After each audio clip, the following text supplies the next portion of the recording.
আসসালামু আলাইকুম। আশার মিনি কিচেনে সকল বন্ধুদের স্বাগত জানিয়ে শুরু করছি। আজকে আমি নিয়ে এসেছি আটা ছাড়া মাত্র 1 বাটি সুজি এবং একটি ডিম দিয়ে খুবই মজার একটি পিঠে রেসিপি।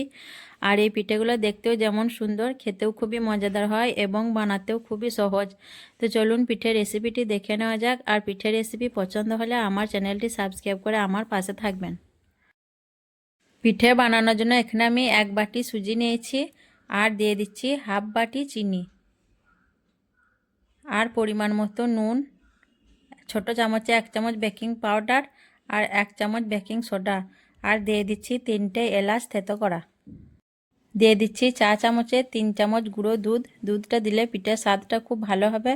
আর একটা ডিম ভেঙে দিয়ে দিচ্ছি। দিয়ে আমি হ্যান্ড উইচ দিয়ে উপকরণগুলো একটু ভালো করে মিশিয়ে নেব।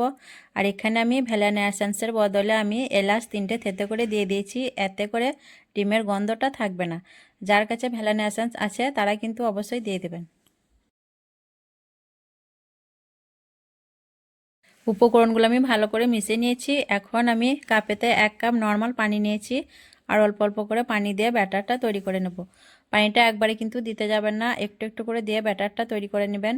আর পুরো পানিটা কিন্তু লাগবে না, হাফ কাপের মতো লাগবে।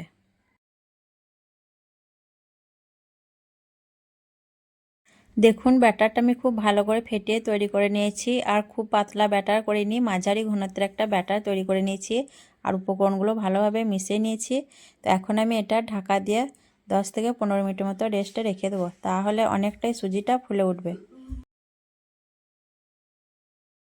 10-15 মিনিট রেস্টে রাখার পর আমি ফিরে এলাম। আর সুজিটা দেখুন অনেকটাই ফুলে উঠেছে আর ব্যাটারটা আগে থেকে অনেকটাই গাঢ় হয়ে গেছে। তো ব্যাটারটা পিঠের জন্য ঠিকঠাকভাবে রেডি হয়ে গেছে। পিঠাগুলো বানানোর জন্য এখানে আমি 3টে এরকম প্লেন বাটি নিয়েছি। আর বাটিগুলো আমি প্রথমে তেল ব্রাশ করে নেব। তো বাটিগুলো অবশ্যই কিন্তু তেল ব্রাশ করে নিতে হবে, নইলে পিঠাগুলো তুলতে অসুবিধা হবে। তেল ব্রাশ করে দিলে পিঠাগুলো খুব সুন্দরভাবে উঠে আসবে।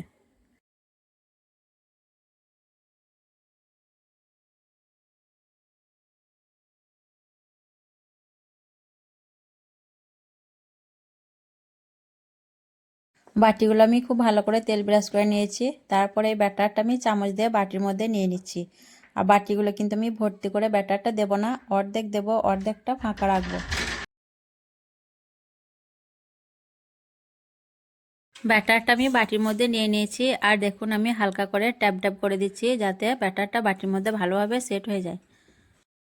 এখানে দেখুন আমি অল্প করে ফুড কালার নিয়েছি, পিঠের উপর থেকে দিয়ে দেব যাতে পিঠেটা দেখতে সুন্দর লাগে।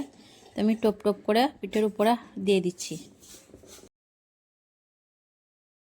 এইদিকে আমি গ্যাসটা অন করে কড়াতে গরম পানি হতে বসিয়ে দিয়েছিলাম ভাপ দেওয়ার জন্য। আর দেখুন বাটিগুলো আমি একটা একটা করে দিয়ে দিচ্ছি। পানিটাও ভাপ উঠে গেছে এবং একটা ছিদ্রওয়ালা থালা দিয়েছি। তো বাটিগুলো আমি দিয়ে দিলাম, দিয়ে একটা ঢাকনা চাপা দিয়ে দেবো। তো আমি একটা ঢাকনা দিয়ে ঢেকে দিলাম, দিয়ে ঢাকনা ছিদ্রটা আমি একটা লবঙ্গ দিয়ে বন্ধ করে দিলাম। দিয়ে আমি 15-20 মিনিট মতো ভাপ দিয়ে নেব। 10 মিনিট পর দেখুন পিঠেটা অনেকটাই হয়ে এসছে আর পিঠেগুলো উপর থেকে ফুলতে শুরু করেছে।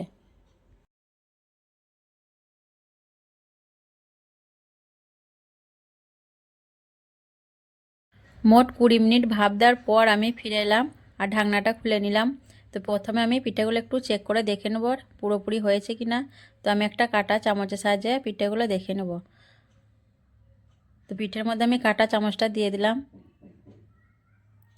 দেখুন পিঠাটা কিন্তু একটু লেগে আসেনি, তার মানে বোঝা যাচ্ছে পিঠাগুলো হয়ে গেছে। তো এটাও দেখে নিচ্ছি। তো এই পিঠাটাও দেখুন ভালোভাবে হয়ে গেছে, চামচের মধ্যে লেগে আসেনি। তো এখন আমি গ্যাসের চুলাটা অফ করে দিচ্ছি। দেখুন পিঠের বাটিগুলো আমি কড়াই থেকে নামিয়ে নিয়েছি আর পিঠেগুলো ঠান্ডা করে নেব, তারপর আপনাদের বের করে দেখিয়ে দেবো। আর পিঠেগুলো দেখুন দেখতে অনেক সুন্দর হয়েছে। পিঠেগুলো দেখুন আমি ঠান্ডা করে নিয়েছি আর পিঠেগুলো আমি এখন বের করে নেব। তো পিঠের বাটিটা হাতের উপরে এভাবে পাল্টে একটু চাপ দিচ্ছি, দেখুন হাতে করে হাত দিয়ে চাপড়ে দিলে দেখুন পিঠেটা খুব সুন্দরভাবে বেরিয়ে চলে এলো। আর পিঠেটা দেখুন তেল ব্রাশ করেছিলাম বাটির মধ্যে, তার জন্য খুব সহজেই উঠে এলো। তো এই পিঠেটাও আমি একইভাবে বাটি থেকে বের করে নেব। তো একইভাবে দেখুন আমি চাপড়ে দিচ্ছি বাটির পিছনটা, তাহলে পিঠেটা খুব সহজেই বেরিয়ে যাবে। দেখুন খুব সহজেই পিঠেগুলো বেরিয়ে যাচ্ছে। আর পিঠেগুলো দেখতে কিন্তু মাশাআল্লাহ অনেক সুন্দর হয়েছে আর খেতেও অনেক মজার হয় এই পিঠেগুলো।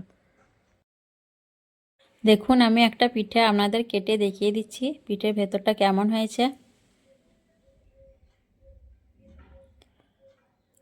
আর পিঠের ভিতরটা দেখুন খুব সুন্দর হয়েছে আর খুব নরম হয়েছে পিঠেগুলো, একদম দানা দানা হয়েছে পিঠেটা, আর খেতেও কিন্তু অনেক মজার।